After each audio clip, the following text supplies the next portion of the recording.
It's a real pleasure to see you all here this evening, and I actually recognise, I think, most people in the room, which is lovely. And we're here this evening for the inaugural lecture of Professor Chris Nesta, and I'm really looking forward to hearing about Chris's journey and the research that he's been involved in. I think most of you do know who I am, but just in case, I'm Professor Pauline Walsh, and I'm the Pro-Vice Chancellor and Executive Dean for the Faculty of Health, Medicine and Health Sciences. Oh God, that's a blast from the past, wasn't it? We are live streaming and recording the session this evening, so colleagues and friends who haven't been able to make it will be able to. And then after Chris has done his lecture, there'll be an opportunity for some questions from the floor.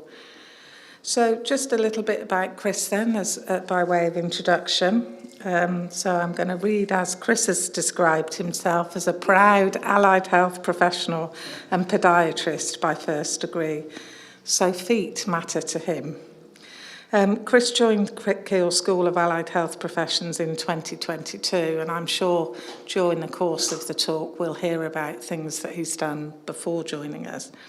But he's published over 150 journal papers, had 23 PhD students. That's quite some feat, as it were. Sorry, I couldn't help that. Oh dear. And was the first podiatrist to be appointed to the UK Government Research Excellence Framework, what we commonly know as REF. He's secured more than £10 million in research funds from the EU, industry, NHS, charities, the National Institute for Health Research and Innovate UK, including 6 knowledge transfer partnerships with industry. And I'm really looking forward to hearing about that, because that is definitely an area that, as an institution, we really want to try to do more in. So I'm hoping Chris will help lead the way with that.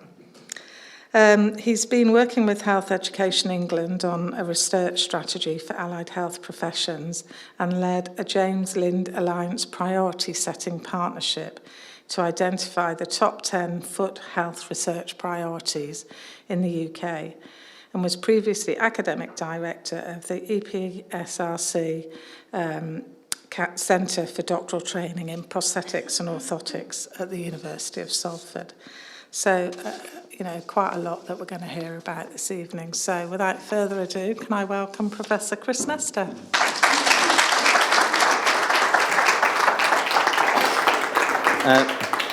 Thank you very much, Pauline, who managed to be both introducer, comedian, and predict what was in my presentation. Thank you very much for that kind introduction. I would say that it's kind of consistent with what my experience over my first 318 days so far, which is an in-school joke about how I track my time in the school thus far. It's been a pleasure to join Keele. There is a really nice family atmosphere here, and it's been a great move, and I'm really looking forward to staying here and doing more creative thinking with all of you and many other people as well. So I'm going to talk to you about why feet matter. I'm going to start with these pictures, and you're allowed to smile and laugh and poke fun if you kind of wish to. The point of the pictures is just to show that we're all on some kind of journey of some description, whether it's personally or professionally or whatever it might be. As Pauline hasn't seen my slides, but as she suggested, I'll be talking about, if you like, my journey thus far. The inaugural lecture is about the beginning of something, so I want to describe the journey thus far, what I have learned, what is the trajectory, and what does that mean for my time here at Keele, and why I think feet matter for Keele. Much more important than lower back pain, I would say, Jonathan, for example. Implicit in the title is the suggestion that you have to make the case for feet being important. I have to tell you that feet matter. And this appeared one day on Twitter, and I was appointed Minister for Feet, because there was a sense that there was a need for someone to advocate that foot health was something that was of a higher priority than many people consider it to be. I'm not too sure whose government I would like to be in, and maybe I shouldn't speak anymore. There's a lot of soft reasons, some of which I'll cover in the lecture, why feet are important, but there's also some very hard data as well. And actually, this is really nice timing. This paper came out right at the end of June. This was a longitudinal study of just over 2,600 people over a 4 to 14-year time period. And what they concluded was that individuals with foot symptoms had an increased hazard of all-cause mortality compared to those with foot symptoms. So if you have foot symptoms, you are at risk of that mortality issue. And actually, what was interesting was that wasn't explained by all the usual suspects of demographics, your physical activity levels, having knee and hip symptoms. It wasn't explained by walking speed. So there is something about having symptoms and something wrong with your feet that should be very important to us. And part of my message is I think we've grossly underestimated, as I would say, we've grossly underestimated the importance of looking at feet for all sorts of reasons. So I'd like to support you to reimagine what looking at foot health and feet might look like. I'd like to begin the story, if you like, where I started. So I was in podiatry school in the early 90s. No need to be more specific than that. And at the time,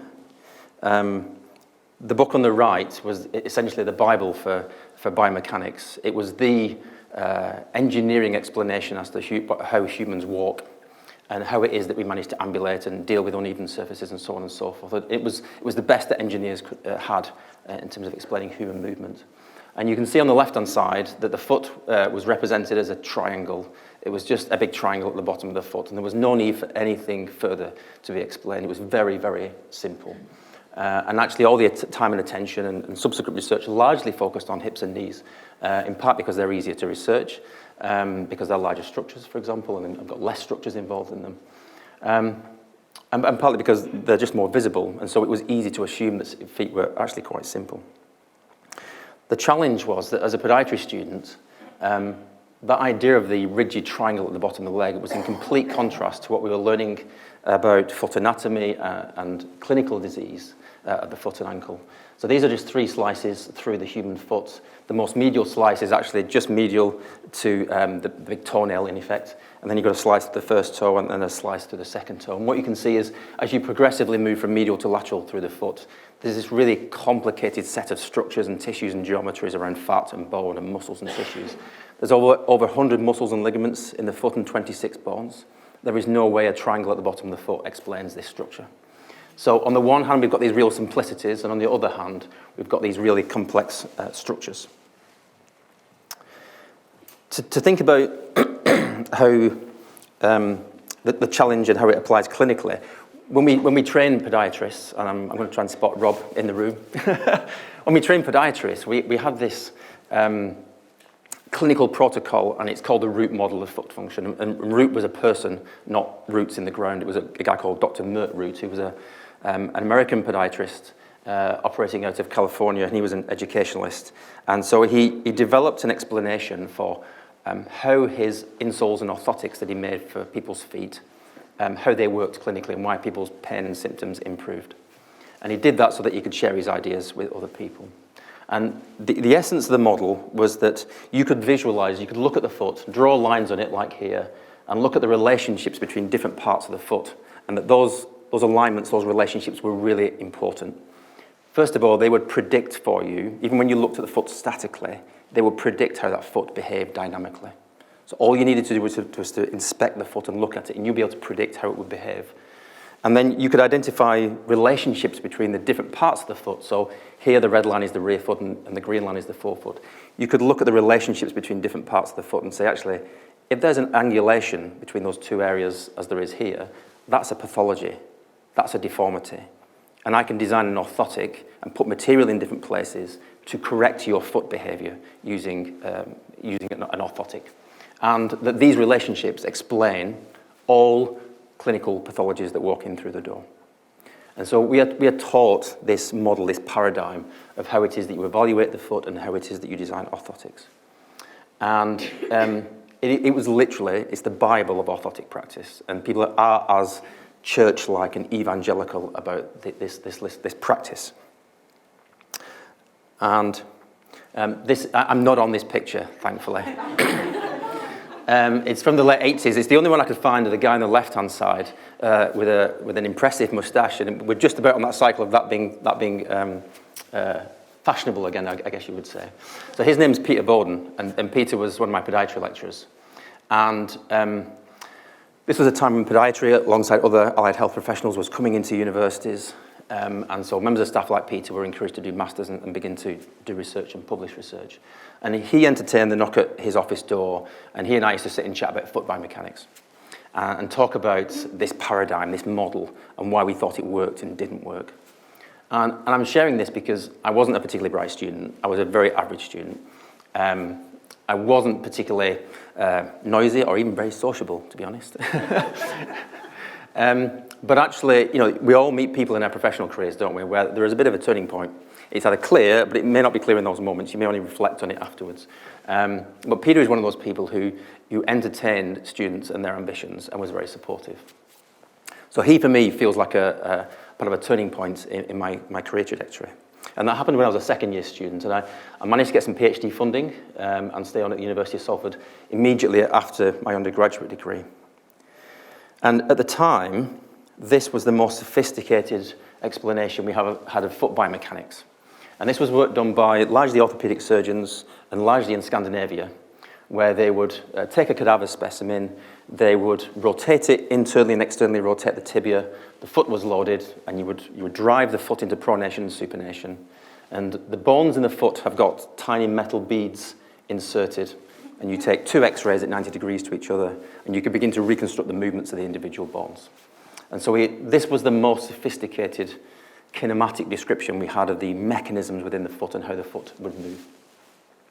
So my job as a PhD student was to basically repeat that, but to do it in living subjects. So people are laughing that I've only just finished this presentation. It's true, that picture was taken at 4:15 this afternoon. So my job and my PhD was about replicating those experiments. And here I am, studying my rotation device. And you can see on my foot there's a range of markers arranged on my leg and my heel and my midfoot. What we provided was descriptions of that kinematic chain in the rear foot, and that actually, as you internally rotated your leg, what happened to the heel, what happened to the midfoot. That internal and external rotation is really important because primarily when you walk from A to B, you're rotating your trunk, and that drives rotation through your pelvis, through the lower limb, and that's kind of what's driving the movement within the foot. So it's an attempt to have a static representation of what happens when you're walking. And we produced a series of results. The lines represent axes of rotation of joints. So they're a way of mathematically representing the single line in space around which all movements at a joint take place. And for those who are not into kinematics, you think about the knee as having an axis of rotation like that because that's the movement that's at the knee. And so the line for the knee would be straight through the center of the knee joint. So these lines represent various parts of the foot and the rotational axes around which those movements take place. What we immediately found was that all of this data was telling us that that root model that we were being taught and we were looking at, it was rubbish. It had no bearing to any of the results that we were beginning to see. So this was exciting, and that was great. We started to publish this work, and we got quite a lot of attention for doing this sort of work. Very few people were taking podiatry and foot biomechanics seriously as we were going into higher education. So actually, we got a lot of attention, and I got invited to a conference in Miami, which was a Podiatry Foot Orthoses Laboratory Association meeting. So this is all the laboratories which design and produce foot orthotics in America, of which they produce hundreds of thousands every year. They have an association and an annual conference. So they invited me along to talk about the results. And of course, my message is, you've all been doing it wrong for a long, long time. So I was both popular for those who were nerdy and enjoyed foot biomechanics, and extremely unpopular with many people because they thought, well, what does that mean? Why are you challenging me? Why are you challenging my practice when all my patients get better, and so on? And we're used to those arguments, aren't we?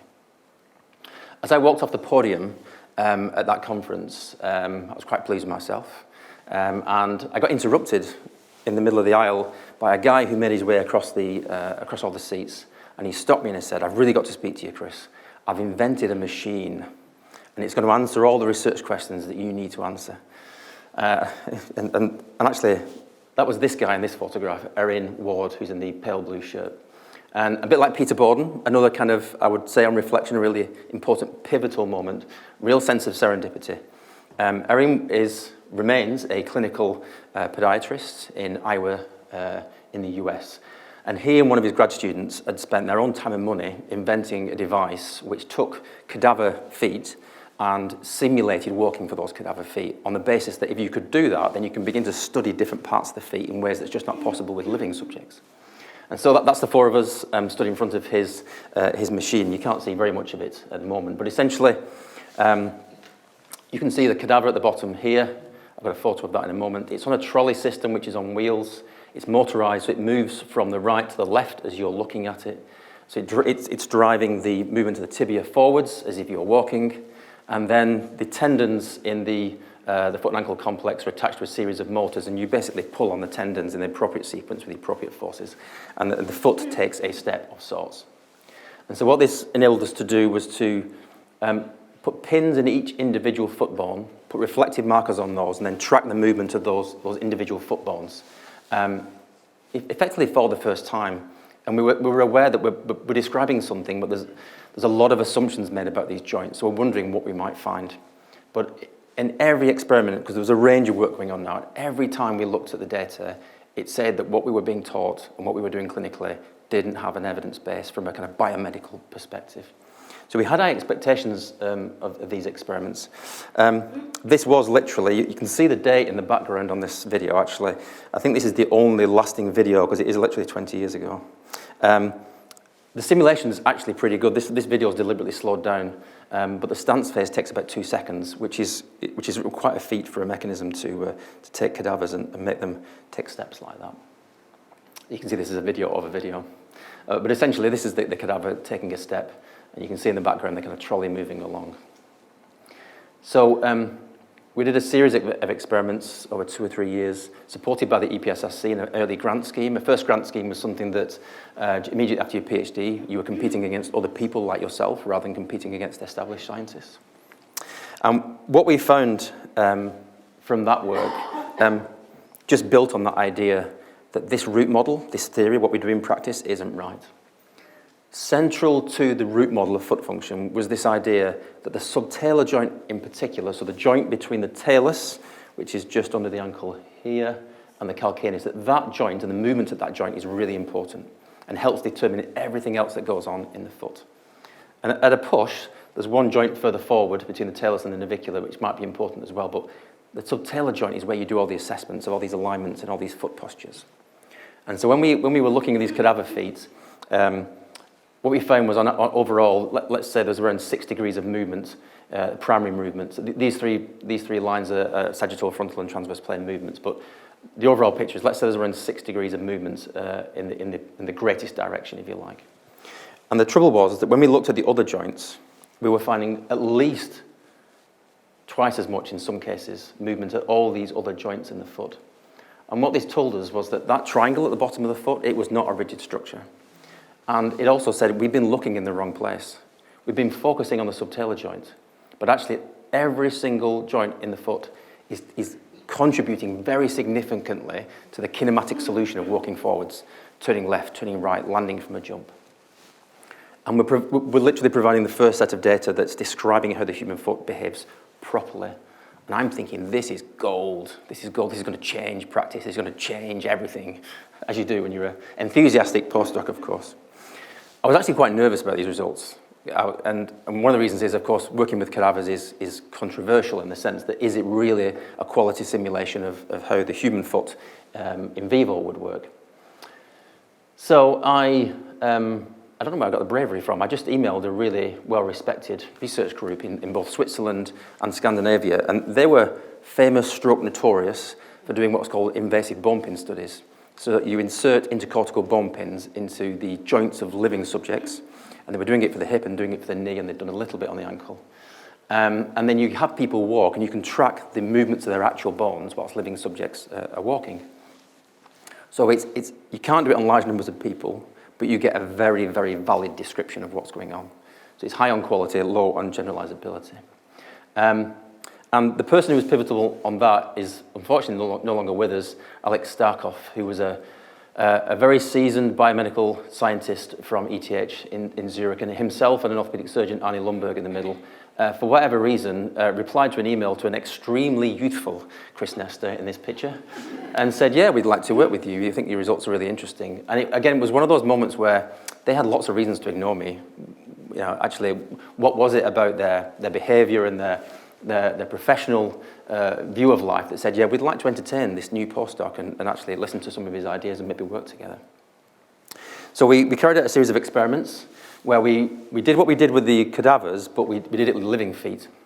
So on the left-hand side, you can see these are intercortical pins. This is an MRI image of the same foot. So you can see an intercortical pin is drilled into various bones in the foot. So we've got first and fifth metatarsals, we've got a cuneiform, we've got navicular, we've got cuboid, we've got talus, tibia and fibula, and we put markers on the end of those, and you walk and you track the movements of those bones. And then you get a really high-quality description of the kinematics within the foot.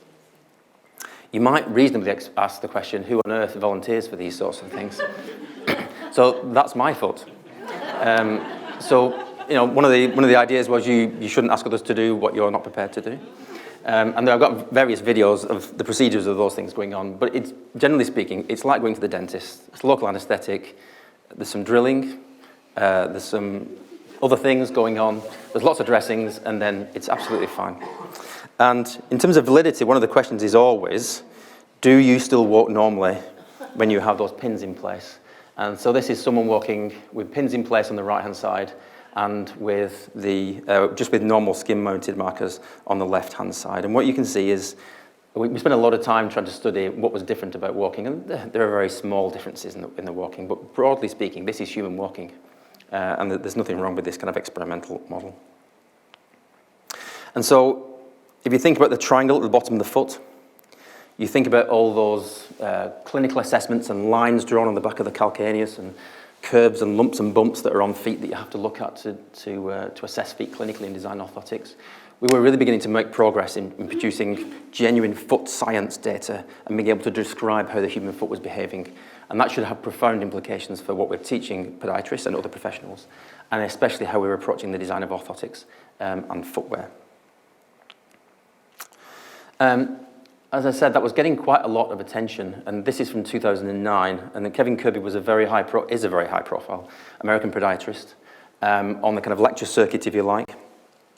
And he wrote this kind of blog for a podiatry magazine in America, basically asking, is the work that we were doing and other people were doing killing off root biomechanics as a model, as a theory?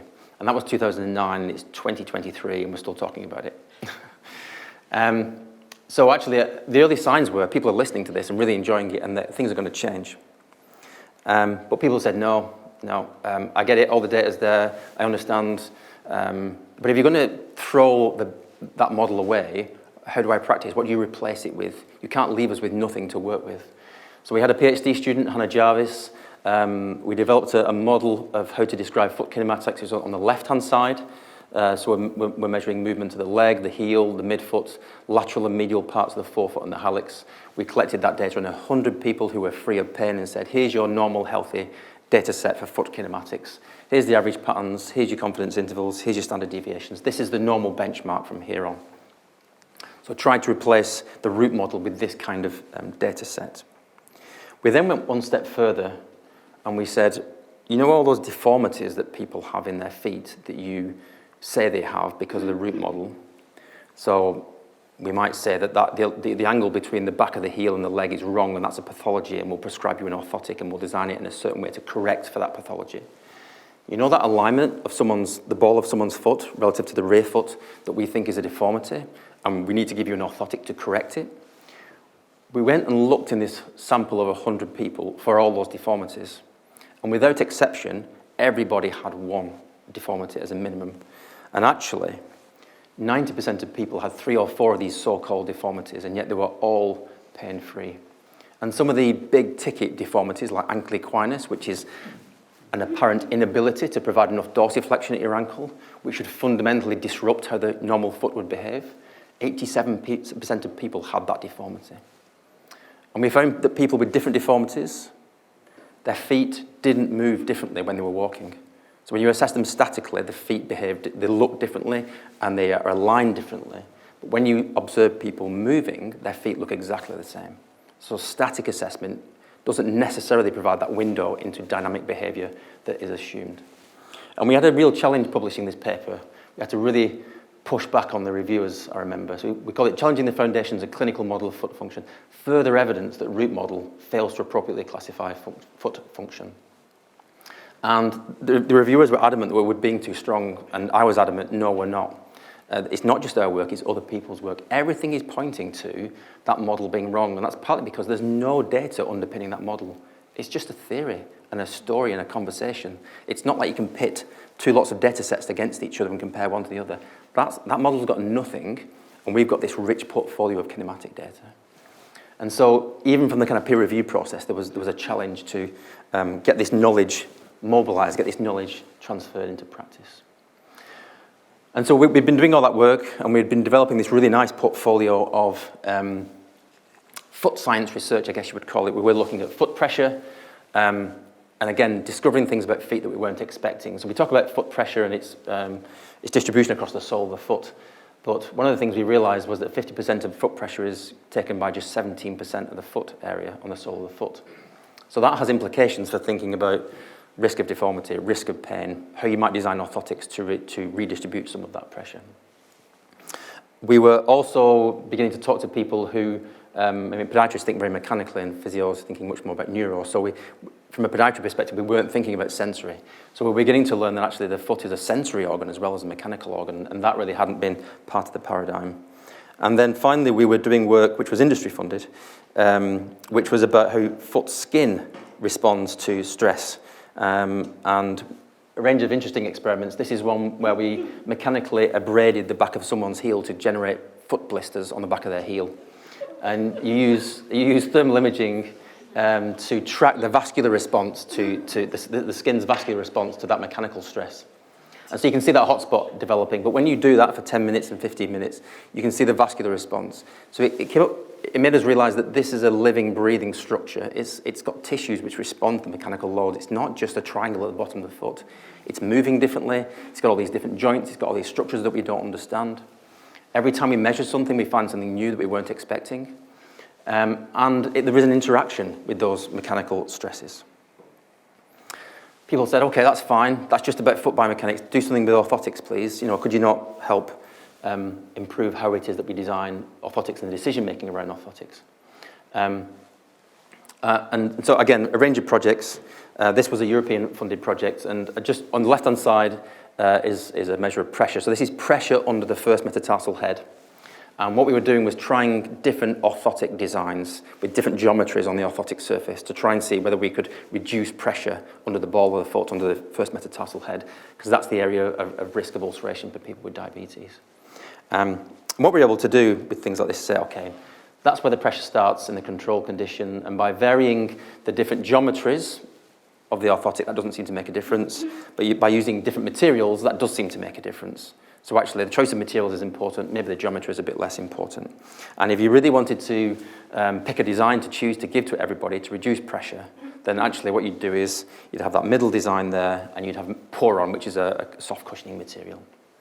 And we were challenging assumptions, the most significant of which was orthotic practice assumes, because of the root model, that everyone needs a customized orthotic to control their foot biomechanics. The challenge with that is it's really expensive and very slow to do.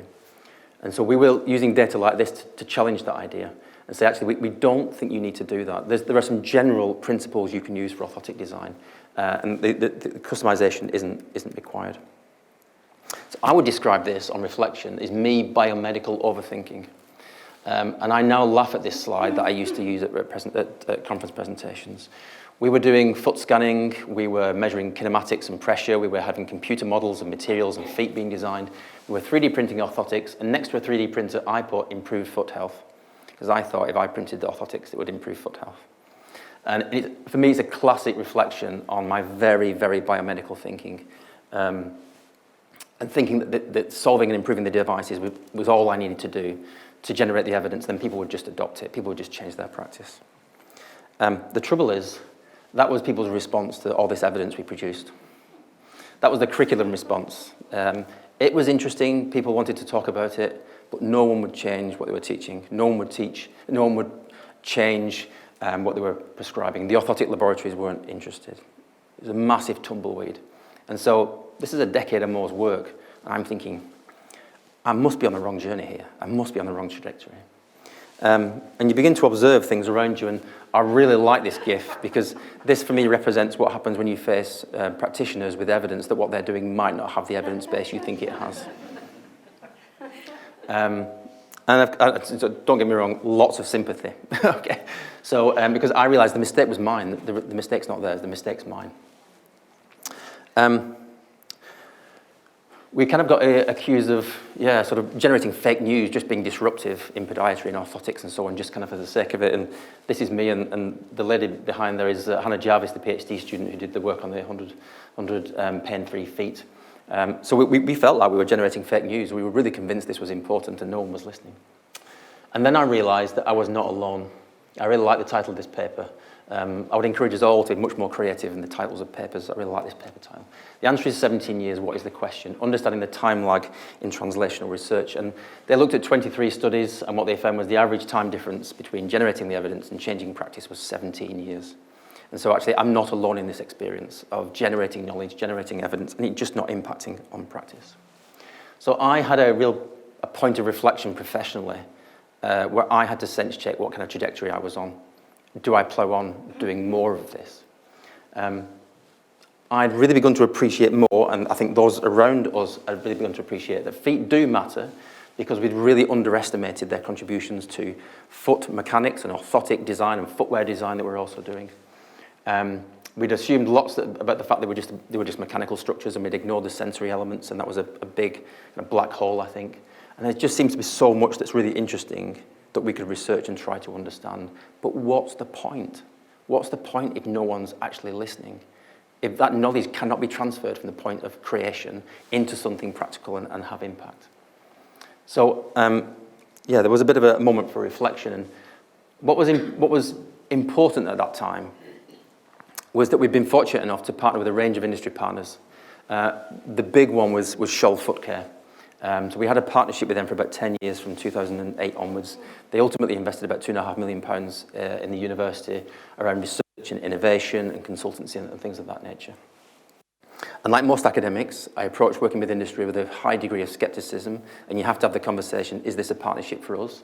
I tend to err on the side of, yes, be in the place where the conversation's happening rather than just batting these people away. And actually it was a really productive partnership. The reason it was productive was that we developed a philosophy that respected both of our values. The partnership philosophy was to apply our unmatched knowledge of anatomy, physiology, and pathology, and that was us, the foot scientists, to their deep understanding of consumer needs. And so there was this good meeting of minds, and the strapline was, this is foot science made relevant. And I was desperate to make foot science relevant, because I couldn't make it relevant. So it was an opportunity for me to flip the sorts of work we were doing on its head, because in those industry settings, all they're interested in is behaviour, consumer behaviour. Why someone chooses to walk into that shop rather than another shop, into that aisle rather than another aisle, look at that brand rather than another brand, that product rather than the one that's next to it, whether they engage with the product material, whether they engage with the instructions, how it is that they experience the product and what that does around the relationship with the brand and with the product and going buying again. Behaviour is all they're interested in. And so actually it was about making foot science connected to an understanding of people's behaviour towards their feet. And I began to realise that was the missing point. And if I just stuck in the biomedical paradigm, I would just be generating evidence and knowledge forever, and it wouldn't go anywhere. Actually, I needed to make a step, Jim. That wasn't a joke. I needed to move where I was. And so what we began to do was to integrate qualitative research with the biomechanics research. And so this is one of the interesting examples, I think. We had a project, it was a 5-year project called Great Foundations, where we were interested in understanding how babies' feet develop. So we were doing all our usual biomechanics of watching babies learn to walk and measuring their foot pressures as they did so. But we were also talking to parents and saying, what do you think about your children's feet? Where do those values and those ideas come from? Where does that information come from? What behaviours do you display in terms of footwear choices, purchasing choices? What are the values that underpin those behaviours?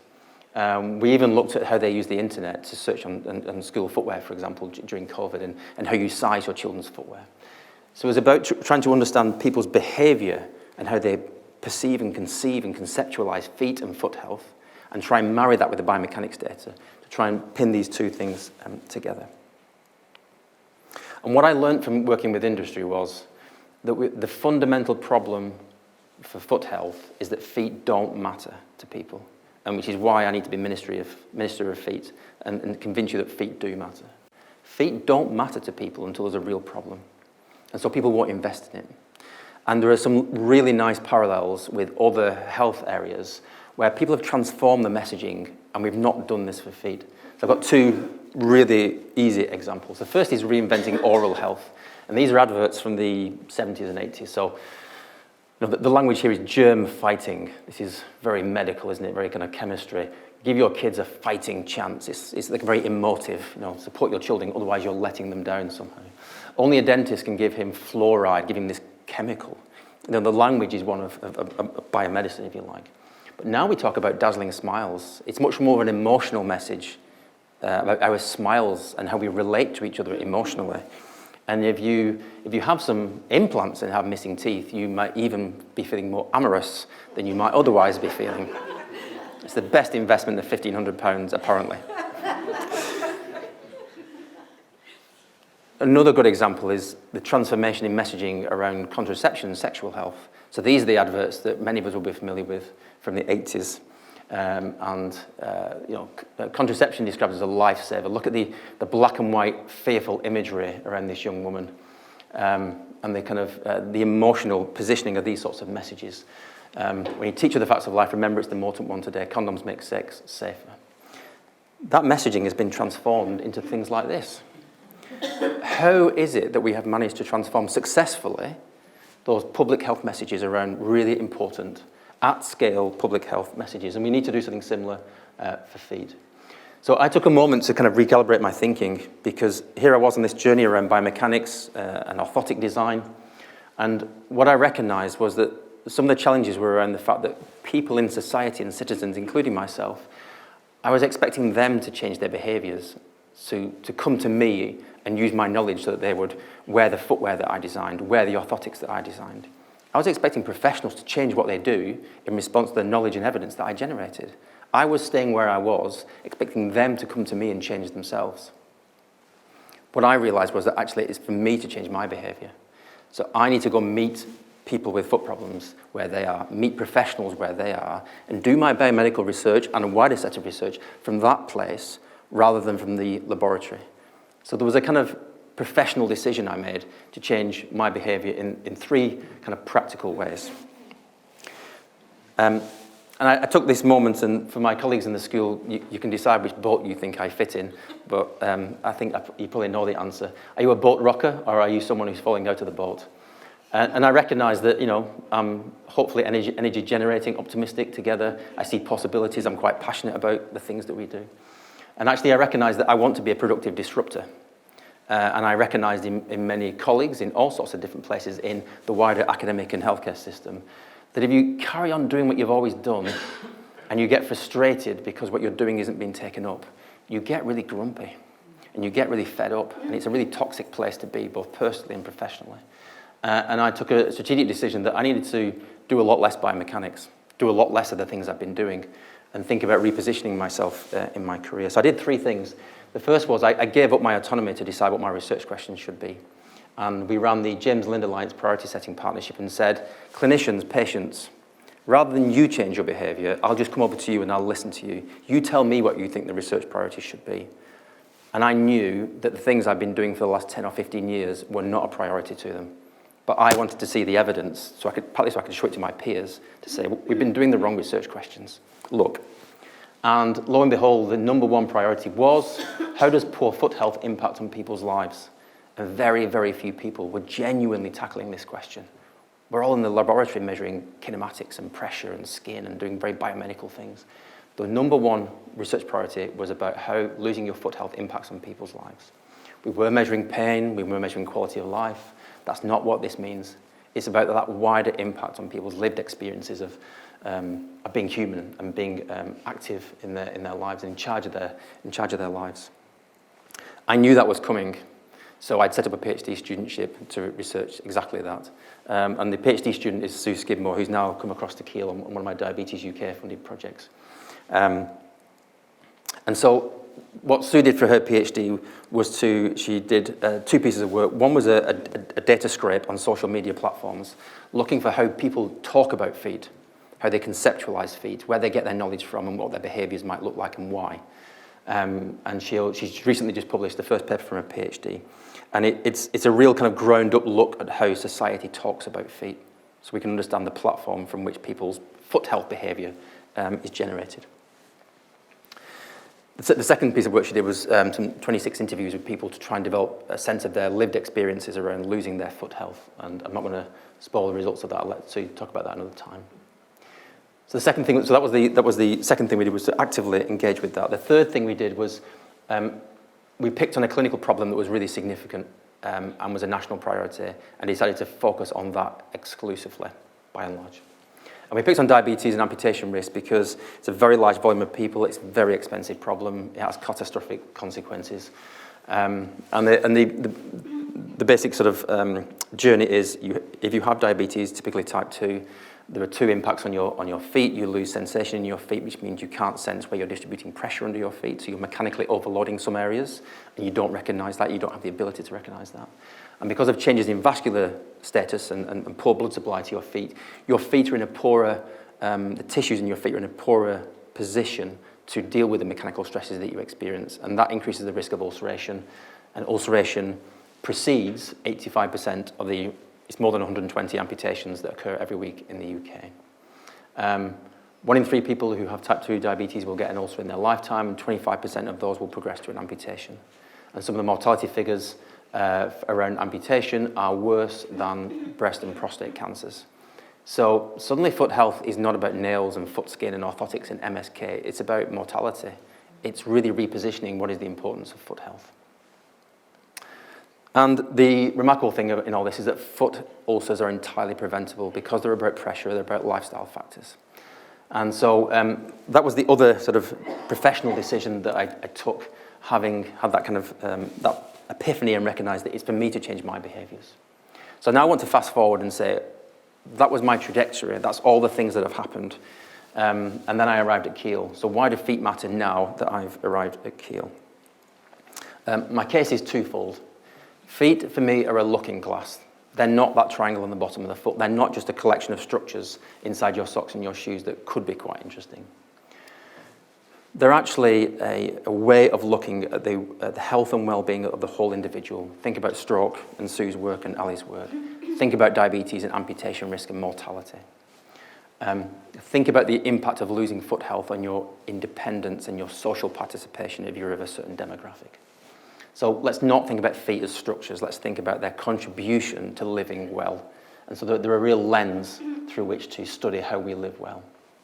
Because of that, you can also use feet and foot health as a means of studying health and social care systems and how those systems wrap around people who are experiencing poor foot health and the associated comorbidities like stroke, like vascular disease, like diabetes, and so on. So it's through that lens that I now study feet and why I think that feet matter and feet matter at Keele. And I wanted to sort of present that trajectory of someone who'd started in the laboratory measuring kinematics and foot pressure, but landed really thinking about what are people's behavior towards their feet, both individual people's behavior, patients' behavior, and the behavior of professionals in respect of foot health and their roles within health and social care systems.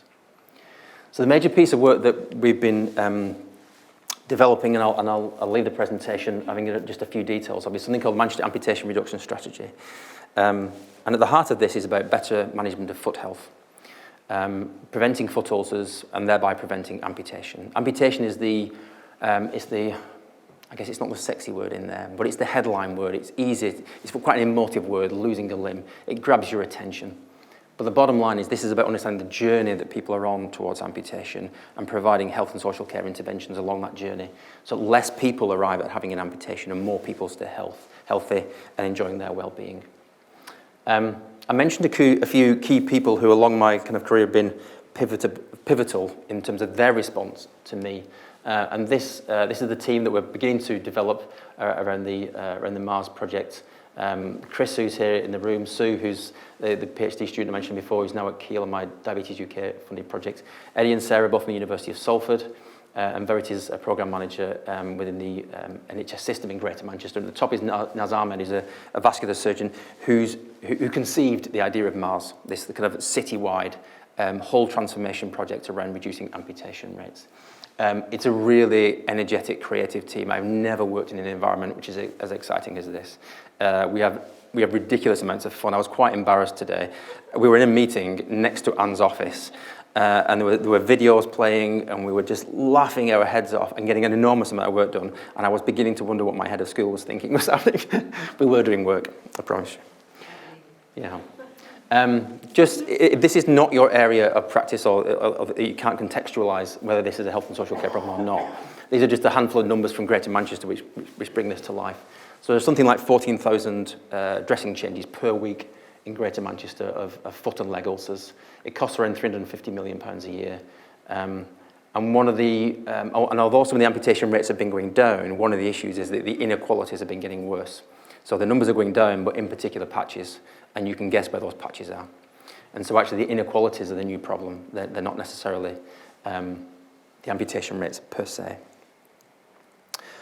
The concept of our role within Mars is that when people are on that journey to amputation, so they learn they have diabetes, they have that because of some lifestyle factors, they may smoke, they have a particular diet, they have a particular relationship with physical activity.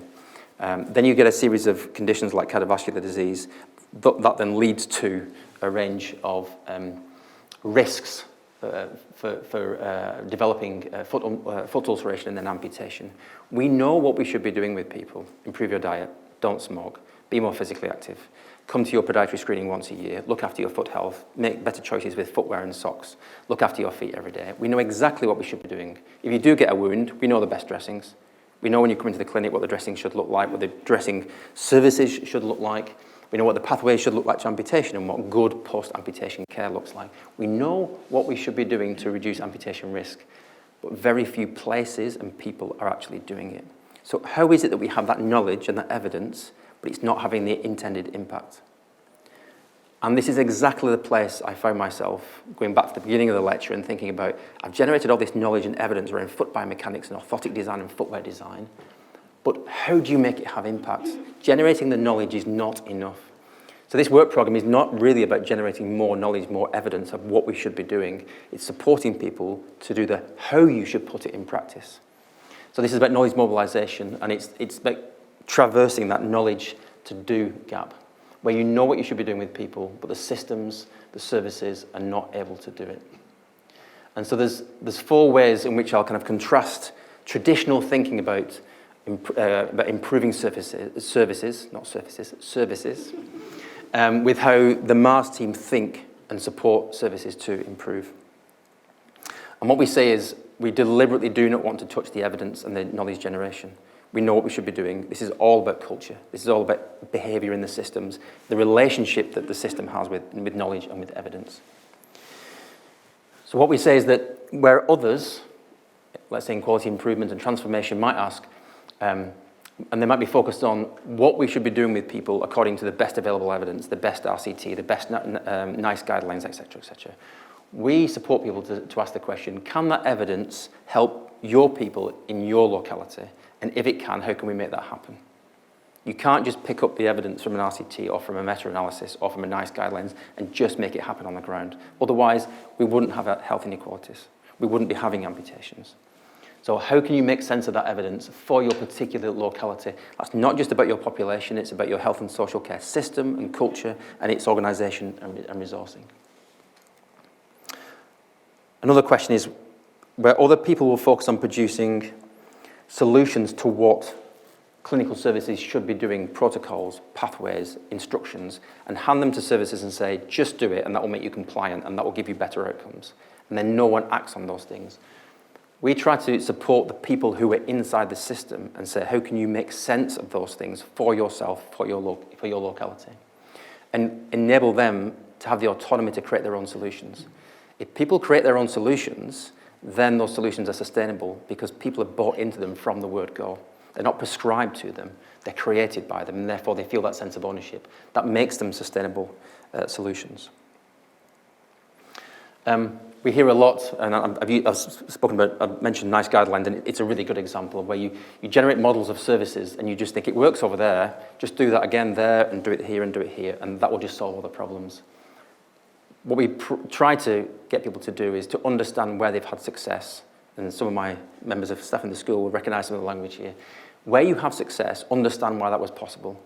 Because then if you can copy and paste the ingredients of success, success will happen whatever you're trying to do. Because the success you've had in those ingredients represents the kind of dynamics within your working system, within your working culture. So we get people to study themselves and their own services and their own systems.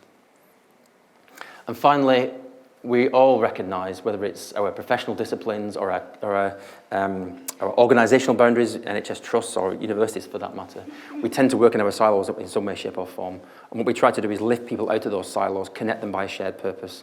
Let's have less amputations. Let's have more physical activity. Let's do more of this and less of that. And we pick people up out of those silos and connect them in a new space that doesn't have those boundaries and say, this is where we can work out those solutions, free of all those other barriers and constraints. So this work we're doing, the research we're doing, is actually about supporting systems to respond to knowledge and respond to evidence. And I would say that we are evolving as a team. We are learning to do this as we're doing it, as we're going along. None of us have a professional track record or kind of history of qualifications in this area. But you can see that my journey from that very biomedical approach into a behavioural space, into an implementation space, many people are experiencing this during their careers and feeling that frustration that the knowledge they generate, the evidence they generate, isn't having the impact it should do. And so you want to move and look at what that barrier is. And so there are, thankfully, a raft of frameworks and models that you can use to better understand how it is that knowledge doesn't make it into action and to work in that kind of interface. That doesn't mean, I'll just finish with this, it doesn't mean I've given up on biomedical research. For me, the novelty is in trying to span the totality of the qualitative and the quantitative, the biomedical and the biopsychosocial, and the health systems research and the whole systems transformation. Many people are in different parts of that system. What I'm trying to practice is how do I move within those different systems to pick up the best bits and create those connections to make those things happen. And that is partly about creating opportunities for other people and for organisations like the university and for the school, rather than, if you like, just myself and just my research group. So we've got a funded project at the moment by Diabetes UK, and it's about biomechanics. It's about an insole system. It measures pressure. It provides alerts to people when their pressure is too high and they may be at risk of foot ulceration. And the trial led by Professor Neil Reeves from MMU, who's on the right-hand side, has already provided evidence at a pilot stage, at a pilot scale, that we can reduce the incidence of ulcers over 18 months. The challenge is that that's only on the people that chose to use the system, and many people didn't choose to use the system. And we got better, and Neil got better results when adherence with the system was better. So our role now is to develop the health behaviour tools that wrap around these sorts of systems, so more people will use them, and when they use them, they're more effective. So we're trying to optimise the uptake of this sort of biomechanical technology by looking at behaviour and combining those two worlds. So just a reminder that for me, feet are a looking glass from my new position at Keele. I've just listed here some of the conversations that have started. So Mars is a project I've already talked about, and the diabetes and the wearable systems. There's also a project with the University of Southampton. I've been talking to Sue and to Ali and to Rachel, of course, about their neuro rehab research and the role of foot and ankle biomechanics in that. I see Mel and others in the room. We've been talking about ankle away, and that feet compared to knee away and hip away is not valued enough, and how do we make the case for that? It's the same story. There are some lesser charted territories. We have a link with an academic in Spain, and she's been looking at the impact of chemotherapy on cancer patients.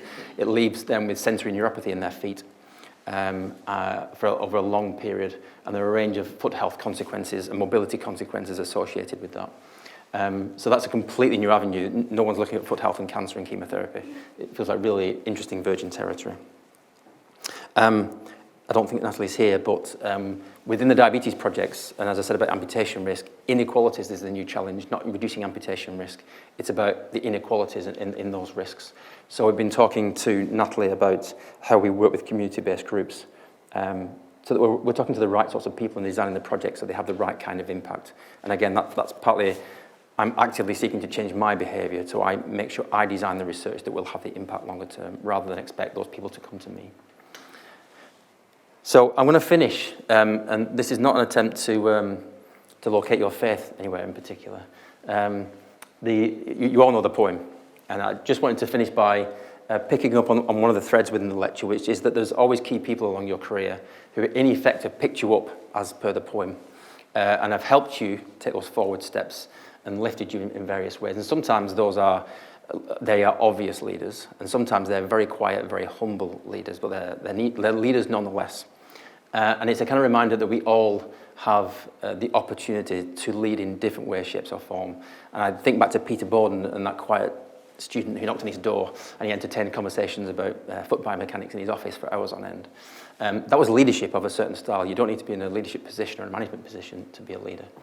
So it's a reminder that I think it's important that we recognise our leadership potentially in all those different forms. And that's part of my reason for coming to Keele, is to think about what that new leadership style and effort looks like.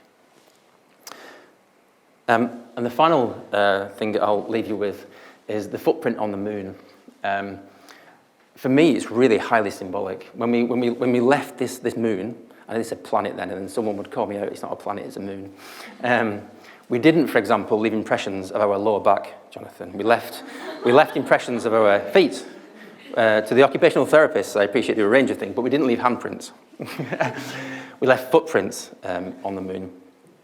And again, I'm bringing this slide on because I think part of my decision to share what I've shared in this lecture is about that sense of trajectory and where your kind of career is heading. And then we hope to leave footprints behind for others who follow us, the AHPs that come long behind us. And what I hope to achieve in the school is to leave those footprints that enables life to be better for the patients that we serve and the professionals that we develop.